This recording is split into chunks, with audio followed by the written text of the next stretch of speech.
कधी विचार केलाय का की ऑनलाईन जगात आपलं लक्ष नेमकं कसं वेधलं जातं? अनेकदा खरी जादू कंटेंटमध्ये नसते, तर ते ज्या प्रकारे पॅकेज केलं जातं त्यात असते. आज आपण नेमकं हेच करणार आहोत. एका अशाच रहस्याचा छडा लावणार आहोत जिथे मूळ माहिती जवळजवळ काहीच कामाची नाही, पण त्याचं शीर्षक ते आपल्याला खूप काही सांगून जातं. तर बघा, हा आहे आपला माहितीचा सोर्स, एक यूट्यूब ट्रान्स्क्रिप्ट. पण थांबा, हे आहे तरी काय? याचा काही अर्थ लागतोय का? नाही ना. ही एक अशी भाषा आहे जी आपल्याला अजिबात समजत नाहीये. हे कोड आहे. मग यातून आपण नक्की काय शोधून काढणार? आणि इथेच खरा प्रश्न उभा राहतो. जेव्हा मूळ माहितीच अशी गोंधळात टाकणारी असेल, तर मग सुरुवात करायची तरी कुठून? याचं उत्तर दडलंय त्या एका गोष्टीमध्ये, जी आपल्याला क्लिक करायला भाग पाडते, म्हणजेच व्हिडिओच्या टायटलमध्ये.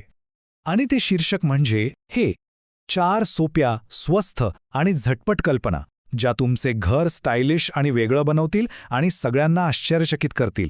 हे फक्त एक नाव नाहीये, हाच आहे आपला खराखुरा माहितीचा सोर्स. यातला प्रत्येक शब्द एका खास हेतूने निवडलाय, आणि आज आपण याच शब्दांमागचं मानसशास्त्र समजून घेणार आहोत. चला तर मग त्या ट्रान्स्क्रिप्टला जरा बाजूला ठेवूया आणि आपलं सगळं लक्ष या टायटलवर आणूया, कारण खरी गंमत इथेच आहे. हो, खरंय, हे नुसतं शीर्षक नाहीये. हा एक फॉर्म्युला आहे, एक सायकोलॉजिकल फॉर्म्युला, जो खास व्हायरल कंटेंट तयार करण्यासाठीच बनवला जातो. हे शीर्षक आपलं लक्ष वेधून घेण्याच्या कलेचा एक उत्तम नमुना आहे असं म्हणायला हरकत नाही. चला तर या फॉर्म्युल्याचा पहिला तुकडा बघूया, आणि तो आहे एक साधा सरळ आकडा 4. फक्त 4, 3 का नाही, 5 का नाही, किंवा 10-15 तर अजिबातच नाही, फक्त 4च का? ह्या एका लहानशा आकड्यात असं काय आहे की जे आपल्याला खेचून घेतं? याचं मानसशास्त्र अगदी सोपं आहे. जेव्हा आपण एखादा लहान आकडा बघतो, तेव्हा आपल्या मेंदूला एक सिग्नल मिळतो की अरे, फक्त 4च गोष्टी, हे तर मी लगेच करून टाकेन. ते काम खूप मोठं किंवा वेळ खाऊ वाटत नाही, ते आवाक्यातलं वाटतं, आणि म्हणूनच आपण त्यावर क्लिक करायला लगेच तयार होतो. ठीक आहे, आकडा तर कळला. आता पुढे जाऊया. शीर्षकाचा पुढचा भाग, जो आपल्या मनातली प्रत्येक शंका काढून टाकतो.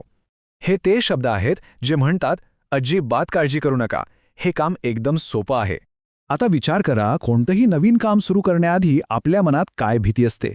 पहिली, अरे हे खूप अवघड असेल. शीर्षक काय म्हणतं? सोपं. दुसरी भीती, याला खूप पैसे लागतील.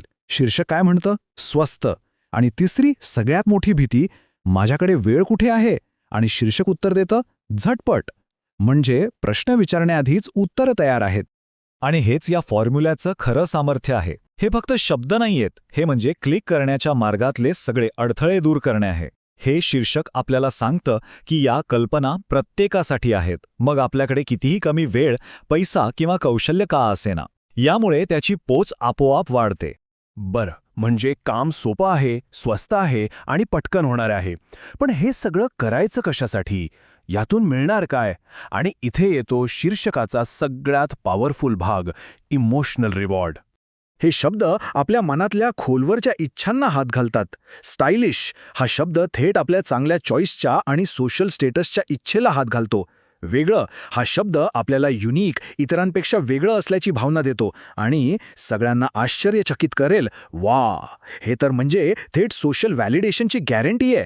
लोकांना आपलं काम आवडेल, ते कौतुक करतील, याचं वचनच जणू.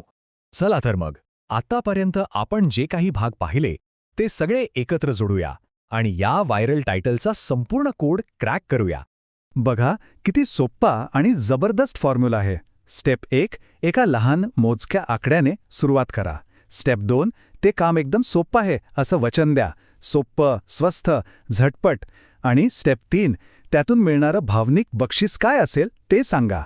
हाच तो फॉर्म्युला आहे जो आपण पाहिलेल्या शीर्षकात अगदी परफेक्ट बसतो.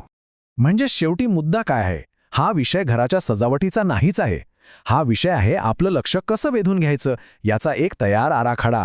ही एक ब्लूप्रिंट आहे जी आज ऑनलाईन जगात सगळीकडे वापरली जाते.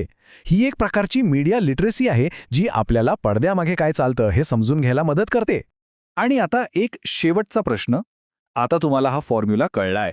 पुढच्या वेळी जेव्हा तुम्ही स्क्रोल कराल तेव्हा तुम्ही याला टाळू शकाल का? कारण एकदा का हा पॅटर्न दिसू लागला की तो विसरणं जवळजवळ अशक्य होऊन बसतं. तुम्हाला तो सगळीकडे दिसू लागेल.